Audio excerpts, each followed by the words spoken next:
우리 주님의 인도하심과 그 사랑, 은혜와 평강이 예배하는 우리 온 성도님들, 또 혹 온라인으로 예배하는 우리 모든 성도님들 가정에 넘치시기를 축복합니다. 오늘 말씀의 제목은 풀 같은 인생에 주신 생명입니다. 기독교 장례 문화 개선을 위해서 앞장서서 많은 애를 쓰시는 분들이 교회 안에 많이 계십니다. 여러분 계시는데 그 중에 한 목사님이 그 목사님의 가정에서 모친의 장례식을 했던 그 어떤 모습을 글로 쓴 것을 제가 읽었습니다. 그 내용이 이렇습니다. 장례식장에 국화꽃이 사라지고 평소에 고인이 좋아하던 꽃들로 장식을 했다. 상주들은 굵은 이 장례식에 머리에 그 배 같은 걸로 이렇게 높이 쓴 그 모자 같은 거, 그걸 굵은이라고 합니다. 굵은. 완장도 사라지고 깨끗한 옷을 입었다. 접견실에는 고인이 평소 쓰시던 성경 찬송, 몇 가지 물건들, 옛날 사진들 전시회를 했다. 고인의 시신을 죄수같이 미이라같이 꽁꽁 묶지 않았다. 평소 즐겨 입으시던 깨끗한 옷으로 갈아입히고 얼굴을 깨끗이 단장하고 참여한 가족들에게 관뚜껑을 열고 접견식을 했다. 조문객들이 다 가고 난 후에 가족들이 모여 생전에 고인에 대한 좋은 기억들을 나누었다. 가족들은 서로 끌어안고 고마움을 표현했다. 고마워, 내 가족이어서. 수고했어요. 정말 사랑해. 아빠 엄마가 자랑스러워요. 그동안의 허물을 용서해 주어서 감사해요. 올케와 시누이가 서로 안아주었다. 지켜보던 조카들은 눈물을 훔치다 울음을 터뜨렸다. 온 가족이 사랑의 띠로 하나가 되었다. 그리고 큰 홀에서 누워서 한 이불을 덮고 잠들며 밤새 이야기했다. 마지막 글에 마지막 줄을 이렇게 적었습니다. 이것은 가족장이 아니라 가족잔치였다. 예수 믿는 우리에게 우리의 마지막 인생의 가장 엄숙한 예식이라고 할 수 있는 이 장례식에 대한 좋은 모범을 보여주고 있는 것 같습니다. 여러분들은 여러분의 마지막 그 죽으시든 본인은 모르겠지만은 이제 죽은 그 장례식 어떻게 하고 싶으십니까? 우리 모두는 장례식을 앞두고 있습니다. 여러분, 우리가 지금 살아있는데 우리의 삶을 더 강력하게 느끼기 위해서는 죽음에 대해서 확실하게 알아야 됩니다. 그러면 이 삶이 더 강력하고 더 생생하게 우리에게 느껴지고 살아갈 수가 있는 것입니다. 오늘 3절에 주께서 사람을 뒷글로 돌아가게 하시고 인생들아 돌아가라, 이렇게 말씀을 하셨습니다. 죽는다는 말이죠. 우리말로. 여러분이 죽는다는 말, 몇 주 동안 지금 죽음에 대한 말씀을 듣고 있습니다. 실감이 나십니까? 몇 주 동안이나 지금 말씀을 듣는데 이 죽음이 실감이 나십니까? 참 우리 사람들은 어리석습니다. 저나 여러분들이나 이렇게 많은 죽음의 말씀을 듣고도 오늘은 아닐 것이다. 오늘 예배드리러 왔으니까 내가 오늘 죽을 일은 없다. 내일도 아니겠지. 내일 죽겠다고 생각하시는 분 계십니까? 내일은 아닐 거야. 아마도 한 몇 달 내지는 몇 년 후에 그때 내가 죽을 것이다, 이렇게 사람들이 생각을 합니다. 그런데 하나님은 그렇게 말씀하시지 않습니다. 여러분. 그 죽음이 내 눈앞에 바로 내 곁에 지금 와 있다는 것을 말씀하고 실제로 그렇다, 이것을 알고 살아가라, 그렇게 말씀하십니다. 자꾸 멀리 있는 것처럼 사람들이 생각합니다. 이걸 정말 죽음에 대해서 안다면 우리는 정말 시급하게 긴급하게 이 죽음을 준비해야 되는 거예요. 왜? 지금 바로 앞에 와 있기 때문에, 얼마 안 남았기 때문에. 인생은 잠깐 자는 것 같고 아침에 돋는 풀과 같다 그랬습니다. 10절에 보니까 신속히 가니 우리가 날아가나이다. 빨리 갈 뿐만 아니라, 그리고 오늘 말씀에서 그 뒤에 따라오는 것이 있기 때문에 신속히 급하게 준비해야 된다. 무엇이 따라옵니까? 심판이 따라온다 그랬습니다. 8절에 보니까 주께서 우리의 죄악을 주의 앞에 놓으시며 우리의 은밀한 죄를 주의 얼굴빛 가운데 두셨사오니, 우리 인생을 마쳤을 때에 이 땅에서 우리가 지금 살아가면서 지은 모든 죄 하나님 앞에서 심판받는다. 하나님이 그 죄의 값을 물으시겠다 말씀하십니다. 그리고 그 죄에 따라서 성경에 보면 다른 용어로 저주, 멸망, 영벌, 지옥 이런 것을 거기 준비해 놓았다 이렇게 말씀하십니다. 요한복음 5장 29절에 보면 선한 일을 행한 자는 생명의 부활로 악한 일을 행한 자는 심판의 부활로 나오리라 말씀하셨습니다. 선한 일, 악한 일 이렇게 이야기하니까 교회에 이제 다니시는 분들 중에 좀 여러분들이 그렇게 생각하십니다. 나는 이 교회 다니는 사람인데 원래 착한 사람인데 나 그렇게 다른 사람에게 뭐 심하게 뭐 어렵게 한 적이 없다. 나는 인생을 정말로 이렇게 열심히 착하게 살았는데 내가 뭘 그렇게 악한 사람의 분류가 될까? 이렇게 생각하시는 분들이 가끔씩 있습니다. 여러분 성경에서 선한 것, 악한 것은 사람들이 생각하는 그런 것 아닙니다. 도둑질하고 강도질하고 무슨 뭐 악한 말을 하고 그런 정도를 여기 선하다 악하다가 말씀하는 그런 의미가 아닙니다. 선하다, 성경에서 선하다 이 말은 창조주 하나님을 기쁘시게 하는 것, 이게 선한 것입니다. 하나님의 마음을 기쁘시게 하는 것. 반대, 창조주 하나님을 인정하지 않고 무시하는 것, 이게 악하다고 하십니다. 성경은. 어떤 아들이 부모님의 사랑을 받고 열심히 자랐는데 이 머리가 커지니까 이제는 뭐 어른 말 듣기 싫다. 나 안 들어도 살 수 있다. 이런 생각이 들어가지고 뛰쳐나갔습니다. 집을. 뛰쳐나가서 열심히 공부해서 놀지도 않아요. 열심히 공부해서 실력도 키우고 좋은 데 취직을 했습니다. 출세했습니다.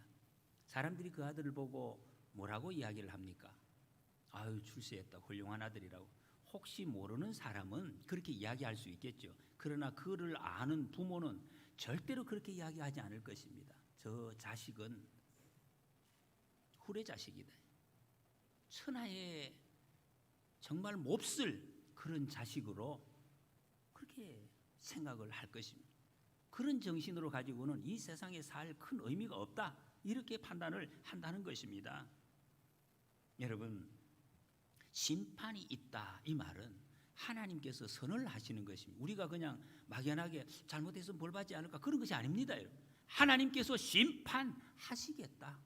뭐 우리의 원함과 원하지 않고 관계 없습니다. 오늘 8절의 말씀을 세 번역으로 읽으면 주님께서 우리 죄를 주님 앞에 들추어 내놓으시니 우리의 숨은 죄가 주님 앞에 환히 드러납니다. 너무나 가슴 떨리는 말씀입니다.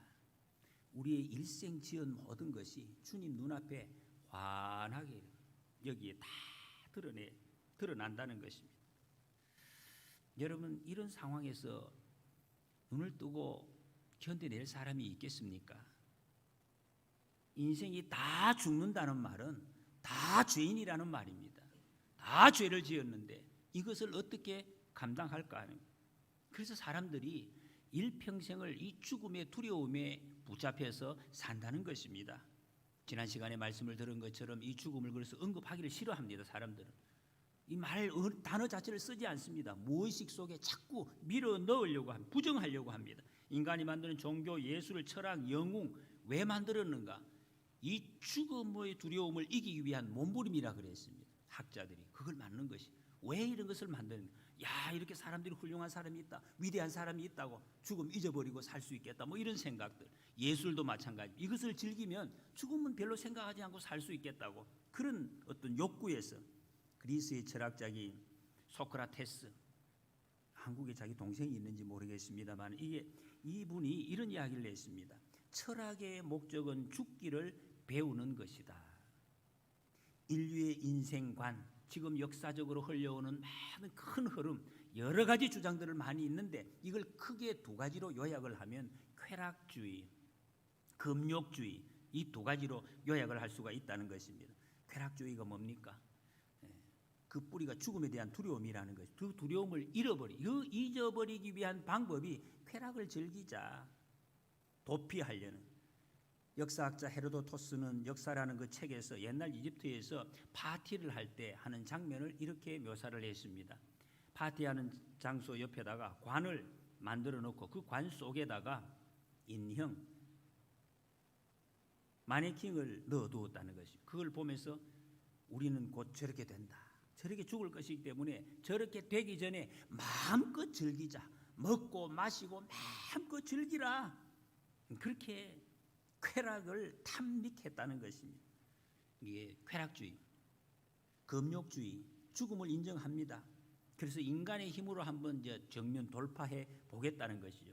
다 죽는 것이니까 두려워할 것도 없다, 그냥 담담하게 받아들이자, 이렇게 사는 것입니다. 굉장히 대단한 사람 같지요. 이런 사람들은 대부분이 우울합니다. 크게 즐거운 게 없어요. 뭐 죽는데 뭐 다 죽는데 그렇게 뭐 기쁠 것도 없고 이렇게 우울한 삶을 삽니다. 최근에 현대에 와서 철학의 사조가 실존주의라는, 뭐 외울 필요도 없습니다만 그렇게 부르는 그냥 있습니다. 이 사람들의 특징이 뭐냐 하면은, 인간이 뭐 이왕에 이런 사람이 이런 죽을 인생이면은 어떻게 죽는지도 내가 이제 막 적극적으로 결정하겠다, 이런 이제 사조입니다, 사람들이 생각해. 그래서 여러분, 소위 실존주의 철학자라고 불리우던 그 철학자들 굉장히 똑똑했습니다. 세상에 어떻게 저런 이론을 내세울 수 있어, 사르트르. 그런데 그 사람들의 말로가 다 스스로 목숨을 끊었다는 거죠. 불쌍한 하나님을 철저하게 부정하다가, 이래도 하나님이 있나 저래도 하나님이 있나, 하나님 없는 것을 막 주장하다가 자기 스스로 이제 목숨을 끊는 그 비참한 말로를 우리는 이미 역사를 통해서 보고 있습니다. 이 실존주의 철학자들입니다.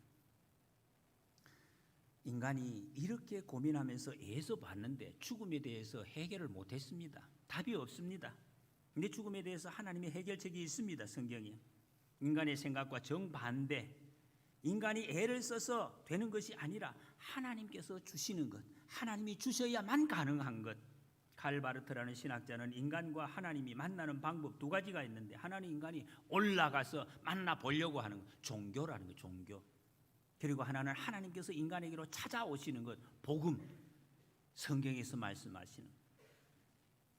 요한복음 3장 16절, 하나님이 세상을 이처럼 사랑하사 독생자를 주셨으니 이는 그를 믿는 자마다 멸망하지 않고 영생을 얻게 하려 하심이라. 그래서 하나님이 나를 얼마나 사랑하셨습니까? 하나님이 여러분 얼마나 사랑하십니까? 여러분 하나님 얼마나 사랑하신다고 생각이 되십니까? 독생자를, 하나밖에 없는 아들을 십자가에 못 박아 죽이시기까지 사랑하셨다라고 말씀하십니다. 여러분 이 사랑이 좀 깨달아지십니까? 아들을 십자가에 못 박기까지. 자기 자신이, 여러분 부모는 자기가 죽는 것보다 아들이 죽는 것은 100배 1000배 더 어려운 것입니다. 더 힘든 것입니다. 그 어려운 것을 하나님께서 하셨다는 것입니다. 이 십자가라는 것은 지금 지구상에서 인간의 역사에서 사람들이 이야기하는 최고로 극악한 죄악의 사형틀입니다. 그 고통은 다른 것과 비교할 것이 없다는 것입니다. 생사람을 못을 박아가지고 걸레를 걸듯이 나무 위에다가 걸어놓고 그렇게 있는 것입니다. 짐승들이 와서 쪼아먹고 그렇게 해서 죽이는 사형틀이 십자가 사형틀입니다.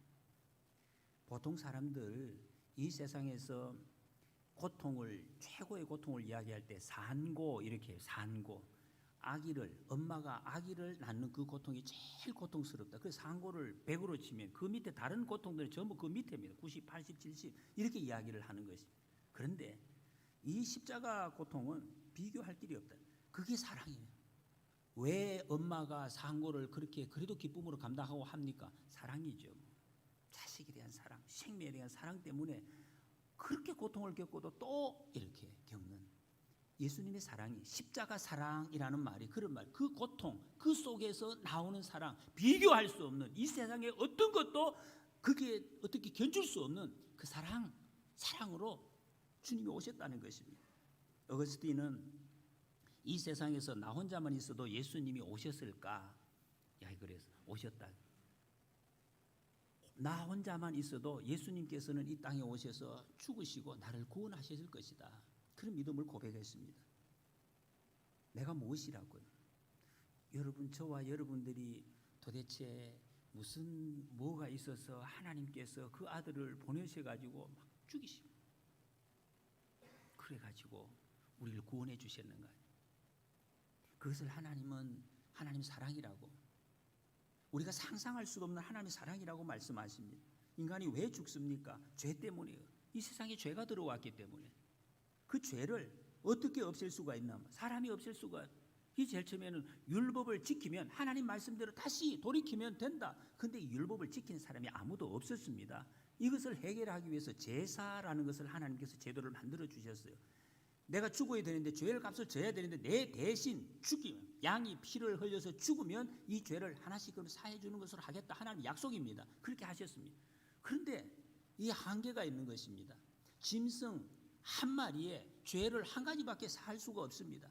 그러니까 이 짐승의 피를 강물같이 흘려도 계속해서 죄를 짓게 되는 거예요. 이게 한이 없습니다. 감당할 길이 없다는 것입니다. 그래서 하나님께서 이미 예언해 주시고 약속해 주신 대로 완전한 죄의 해결책을 우리에게 마련해 주셨습니다. 그것이 예수님, 흠 없는 하나님의 아들이신 어린 양처럼 제물로 드려서 온 이 세상의 모든 사람, 온 인류를 위해서 대신 죽으신, 제물이 되신 사건, 하나님이 직접 사람의 몸을 입고 이 땅에 오신 그 방법을 우리에게 주셨다는 것입니다. 그래서 이 예수님을 믿는 모든 사람들, 죄를 깨끗이 용서함 받는 길을 우리에게 알려주셨습니다. 예수님의 그 십자가, 예수님이 죽으신 것이 나를 위해서 죽으신 것이다. 구약적으로 말하면 그 제사가 나의 제사다라는 것을 받아들이는 사람, 받아들여서 영접하는 사람, 죄 용서함을 받는다 하셨습니다. 여러분, 하나님께서 이 십자가를 통해서 우리에게 보여주시는 첫 번째, 이게 바로 하나님의 사랑입니다. 왜 사랑을? 사랑 아니라도 사랑 그거 안 하고도 그냥 죄만 용서해 주시면 되잖아요. 왜 사랑을 알려주실래요? 우리 인간의 문제는 사랑의 문제이기 때문에 그래요. 모든 것이 사랑에서, 하나님의 사랑을 의심했기 때문에 인간의 지금 우리 사이에 일어나는 모든 문제가 지금 생겨나고 있다는 것입니다. 거기서 불순종이 나왔고 죽음이 나왔습니다. 이걸 회복하려고 하면은 의심을 버리고 하나님의 사랑을 믿는 것입니다. 의심을 다 버리고 내 구주를 영접하라. 만문 다 열어놓고 내 구주를 영접하라. 이 주님 부르고 계십니다. 그 사랑을 알라고, 영접하라고, 하나님 사랑 믿는 것. 그래서 우리는 하나님의 사랑을 알아야 결국 살 수가 있는 것입니다. 안 그러면 못 삽니다. 살 수가 없습니다. 세상에 여러 많은 사랑들, 여러분에게 많은 관계들이 있잖아요. 어떻습니까? 이런 관계들이 다 그 사랑의 동기의 순수성을 의심합니다. 진짜 사랑하는 거 맞나? 교회에서 목사가 사랑한다 그래도 목사 뭐 또 꿍꿍이 속이 있겠지. 그렇게 생각하는 거예요. 다른 사람들이 사랑한다 그래도 저 또 왜 저러나? 우리가 왜 그러지? 여러분, 사람들이 왜 이 사랑의 동기를 의심하고 그것 때문에 상처받고 고통받고 관계에 파괴되고 인생의 힘을 잃고 즐거움이 없이 왜 그렇게 살아갈까요? 하나님의 사랑, 이 확신이 없기 때문에 그렇다는 것입니다. 왜 인생이 힘듭니까? 사랑의 미숙함 때문에 이런 일이 왔습니다. 그래서 여러분, 온전한 사랑을 알면은 인생의 문제가 풀린다는 것입니다. 세상을 이길 힘이 여기서 얻어지는 것입니다. 이 사랑 문제이기 때문에 하나님이 이 사랑을 알려주시려고 십자가 보여주셨습니다. 온전한 사랑, 하나님 사랑입니다. 우리 사랑 배워야 됩니다. 하나님 사랑은 사람 사랑과 다릅니다. 헤세드 구약에서, 신약에서는 아가페라는 단어를 씁니다. 주는 사랑이, 그냥 주는 사랑. 그리고 포기하지 않는 사랑, 세상에는 없습니다. 그걸 다시 회복하라는 것입니다. 이 사랑의 표시가 예수님 보내주신 것이 이 사랑의 표시라고 했습니다. 요한일서 4장에 하나님의 사랑이 우리에게 이렇게 나타난 바 되었으니 하나님이 자기의 독생자를 세상에 보내시면 그로 말미암아 우리를 살리려 하심이라. 십자가의 두 가지 이미지 뭡니까? 바로 이것입니다. 내 죄가 얼마나 커서 그 십자가에 하나님의 아들을 죽으셔야만 이 죄가 사해지느냐. 그게 내 죄라는 것, 내 죄가 이렇게 더럽고 심각하다 하는 것을 보여주시는 것이고, 그리고 그 아들을 죽이실 만큼 사랑하셨다. 사랑하셨대. 얼마나 큰 사랑인가 그거 보여주시는 것입니다. 여러분, 그래서 저와 여러분들은 하나님의 아들 목숨과 맞바꾸는 그 사랑을 우리는 받은 사람들입니다. 믿으시기 바랍니다. 이게 잘 안 믿어져서 이제 문제입니다. 그게 무슨 사랑이냐? 도대체 지금 마음에 와 닿지를 않는 거. 이게 우리의 비극이, 이게 이제 우리의 고통입니다. 어떻게 보면. 여러분, 우리가 할 일이 무엇입니까? 요한복음 3장 16절, 이는 그를 믿는 자마다 멸망하지 않고 영생을 얻게 하여.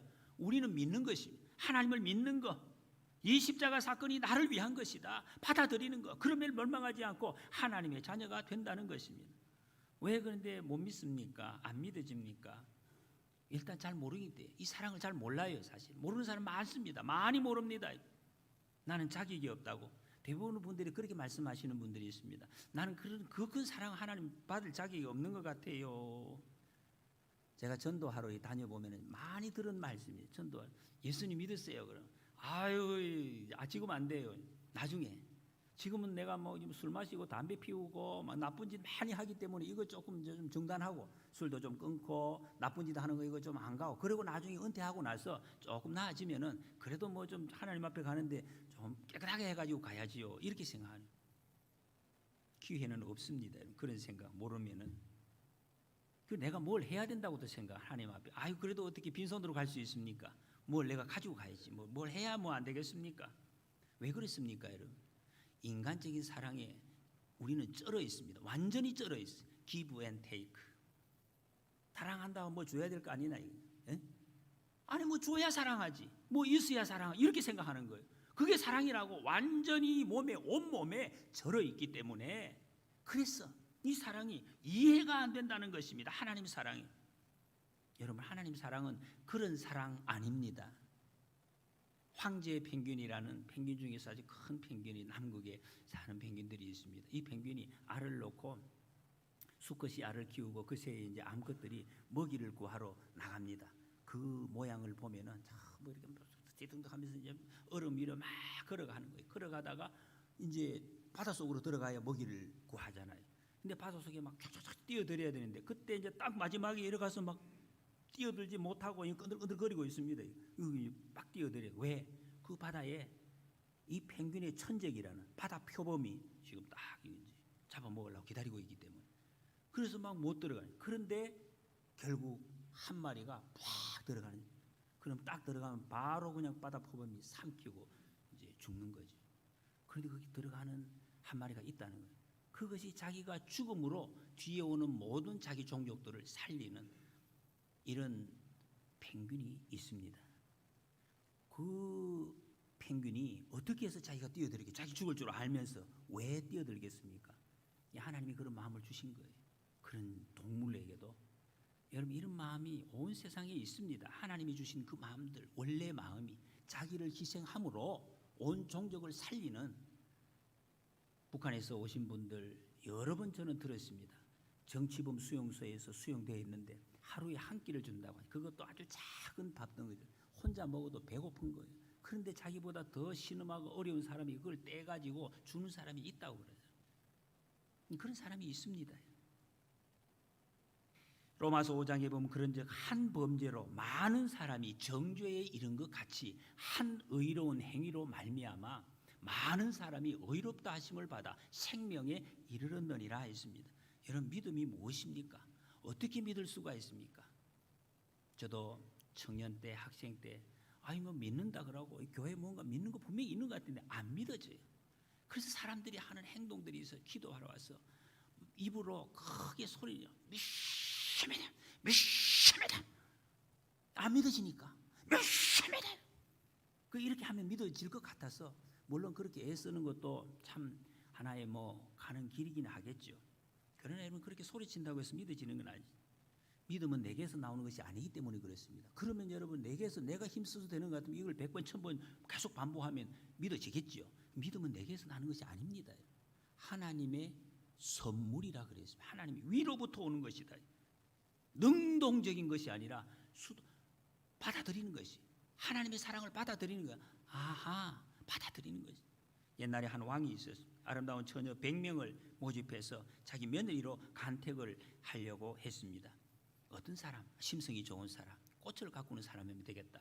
꽃을 가꾸는 사람은 사랑이 있고 정성이 있고 섬세함이 있기 때문에, 그래서 꽃씨를 갖다가 100명에게 나누어주고 이것을 잘 키워서 꽃을 피워오라, 이렇게 이야기를 했습니다. 한참 후에 부르겠다고 모두들 가지고 가서 열심히 꽃을 가꾸었습니다. 나중에 시간을 지나서 100명을 불렀습니다. 전부 예쁜 꽃을 피워가지고 다 화분을 들고 왔습니다. 임금님 가지고 왔습니다. 근데 왕은 그 화분 꽃들을 보면서 감동이 없었습니다. 저 끄트머리에서 고개도 드지 못하고 꽃을 피우지 못한 화분을 들고 온 한 처녀가 있었습니다. 왕은 그 처녀에게 다가가서 미소를 지으면서 네가 1등이다 그런 말을 했다는 거예요. 무슨 말입니까? 아니, 왜 저렇게 예쁜 꽃들을 다 들고 온 사람들이 있는데 어떻게 제게 그런 말을 하십니까? 그랬더니 왕이 내가 준 씨앗은 삶은 씨앗이다. 절대로 꽃을 피울 수가 없는 씨앗이었다라고 말해요. 왕이 원한 것이 무엇인가? 아름다운 꽃이 아니었다는 것입니다. 왕이 마음만 먹으면 그 꽃을 어디서 못 구하겠습니까? 자기 스스로 꽃을 피울 수 없다는 것을 알고 빈 화분을 그대로 들고 올 줄 아는 겸손한 마음, 그것이 꽃보다 아름답다 하는 것을 보여주는 이야기입니다. 여러분, 하나님 앞에서 인간의 업적은 죽은 꽃씨와 같다는 것입니다. 우리가 무엇을 어떻게 만들어서 하나님의 마음을 기쁘시게 할 수가 있는가? 없다. 이걸 심으면 뭔가 피어날 것 같지만, 대단한 거 뭔가 할 것 같지만은 그런 것이 하나님 앞에 없다는 것입니다. 우리의 구원이 생명이 이룰 수 있는 사람의 방법은 없습니다. 뭡니까? 하나님의 은혜. 하나님의 은혜를 우리가 받아들이는 수밖에 없습니다. 그래서 우리는 은혜를 달라고 기도를 합니다. 믿음을 달라고. 십자가 사랑밖에 없습니다. 그 십자가 사랑을 받아들이는 것입니다. 여러분, 정말로 사랑하는 사람, 조금은 우리가 흉내를 내보잖아요. 사랑하는 거 해보려고. 정말로 사랑하는 사람, 죽도록 사랑하는 사람이 그 대상에게 바라는 것이 무엇입니까? 여러분? 금반지를 가져와 봐라. 그렇지 않습니다. 내 사랑을 받아주는 것입니다. 그것이 최고의 선물입니다. 그 사랑을 받아주는 것 얼마나 기쁜가요? 그 사랑을 받아줌으로 인해서 그 상대방과 관계가 맺어지는 것입니다. 이 세상의 그 누구와도 비교할 수 없는 그런 관계, 연결이 된다는 것입니다. 하나님과 우리와.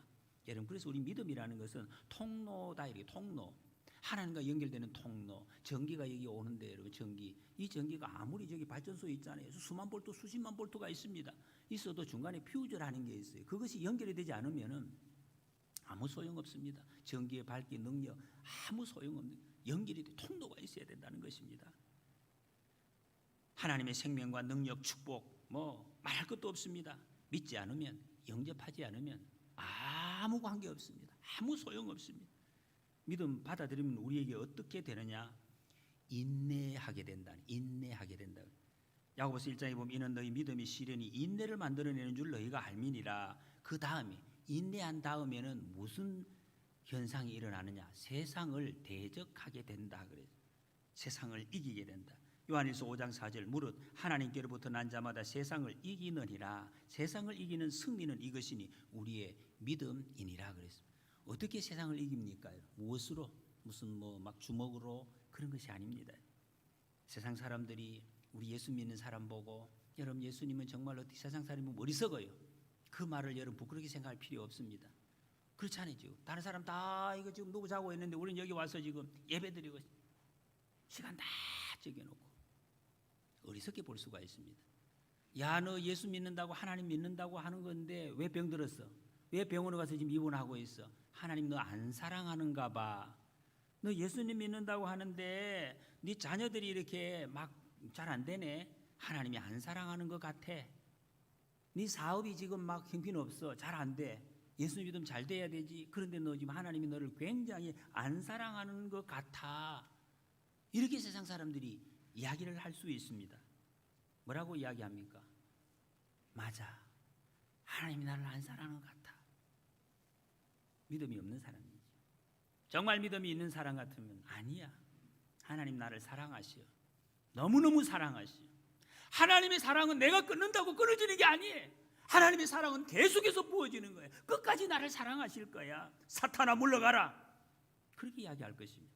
로마서 8장에 누가 우리를 그리스도의 사랑에서 끊으리요? 환난과 공고나 박해나 기근이나 적시나 위험이나 칼이라. 그러나 이 모든 일에 우리를 사랑하시는 이로 말미암아 우리가 넉넉히 이기느니라. 로마서 8장 28절 우리가 알거니와 하나님을 사랑하는 자 곧 그 뜻대로 부르심을 입은 사람들에게는 모든 것이 합력하여 선을 이루느니라. 이 말씀을 믿기 때문입니다. 여러분, 그래서 믿음은 십자가 사랑 붙잡고 견뎌내는 것입니다. 어떤 것도 견딜 수가 있습니다. 사랑이 끝나지 않기 때문에. 영생 얻습니다. 인생의 모든 것이 서로 작용하여 반드시 마지막 날에 아름다운 결론을 맺는다는 것을 우리는 그것을 믿습니다.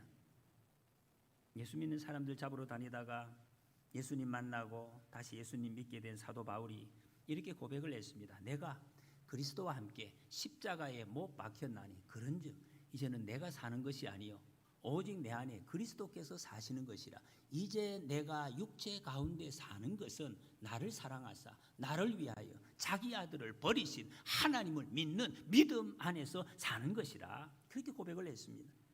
여러분, 이 고백이 믿어지십니까? 안 믿어지는 분도 계실 수 있습니다. 저도 그런 적이 있기 때문에. 여러분 마음에 이 말씀이 안 믿어지면 하나님 저 믿고 싶은데 안 믿어집니다.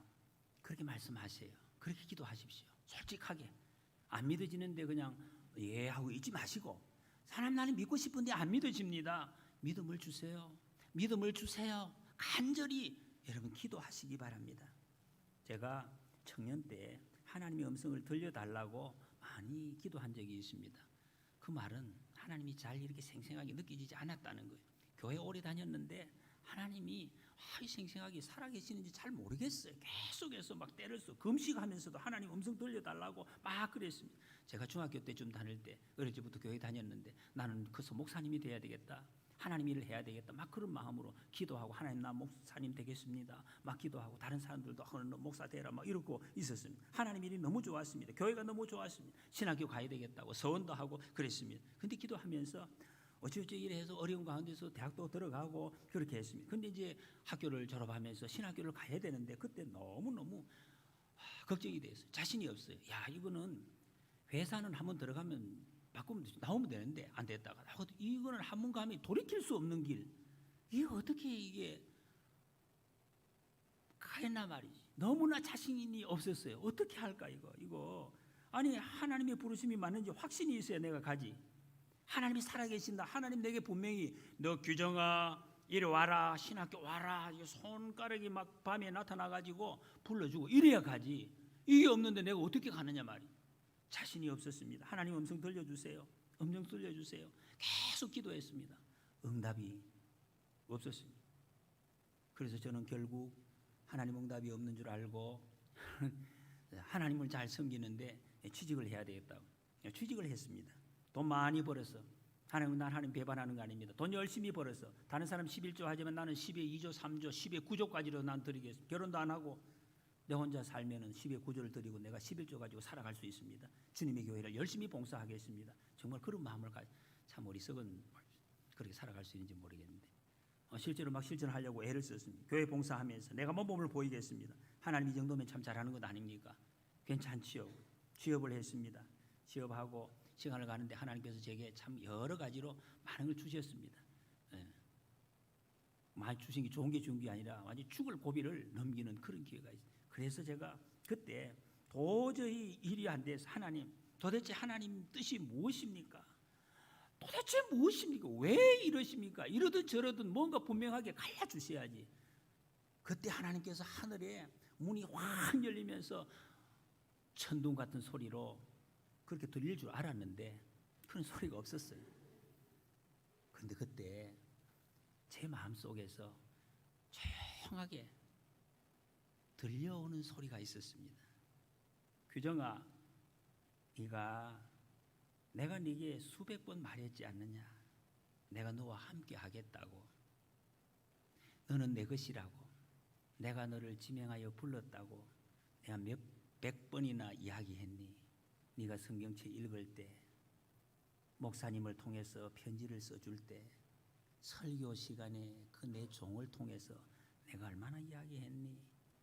네가 내 입으로 기도했잖아. 하나님 종이 되겠다고, 하나님 말씀 듣겠다고.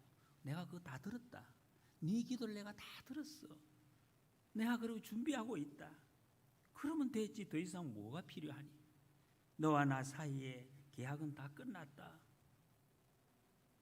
그 말씀이 들리면서 그게 주님이 말씀하신 거군요. 제가 그때서 그게 깨달아졌어요. 설교 말씀이 내게 주시는 말씀이 그때서야 깨달아졌어요. 내가 성경 말씀을 줄을 끄가며 읽을 때 그 말씀이 하나님이 내게 들려주시는 말씀인지 그제서야 깨달아졌어요. 그전에도 말씀 믿는다고 했는데, 읽었는데 제가 얼마나 눈물을 흘렸는지 모릅니다. 제 인생에 내 마음속에 안개처럼 갇혀서 하나님이 살아계시는지 안 살아계시는지 너무나 희미했던 것이 다 사라졌습니다. 정말 하늘 날듯이 기뻤습니다.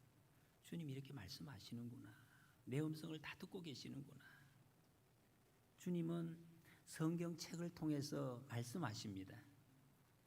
목사를 통해서, 이 설교를 통해서 여러분에게 지금도 말씀하십니다. 여러분, 그런데 저는 그것을 내게 주시는 말씀으로 그렇게 잘 듣지 못했다는, 아니라고. 그냥 목사님 원래 저렇게 설교하시는, 원래 저렇게 이야기한다고, 원래 성경은 그렇게 기록되어 있다고 이렇게 생각을 했습니다. 다른 사람이 듣겠지. 다른 사람, 저 집에 있는, 오늘 요 자리 딱 와야 되는데 그 사람이 안 와서 지금 이 사람 못 듣고 있네, 지금 그렇게 생각하는 사람도 있고. 여러분, 혹시 그런 분 계십니까? 주님께서, 하나님께서 지금 내게 말씀하십니다. 이 말씀을 들으시기 바랍니다. 하나님 말씀하십니다. 그러면 우리 인생의 모든 문제가 풀립니다. 말씀이 들려지면 문제가 풀립니다. 영생의 말씀을 통해서 죽음의 두려움 다 떨쳐버리고 담대하게 남은 여생을 주와 동행하는 우리가 되시기를 축복합니다. 함께 우리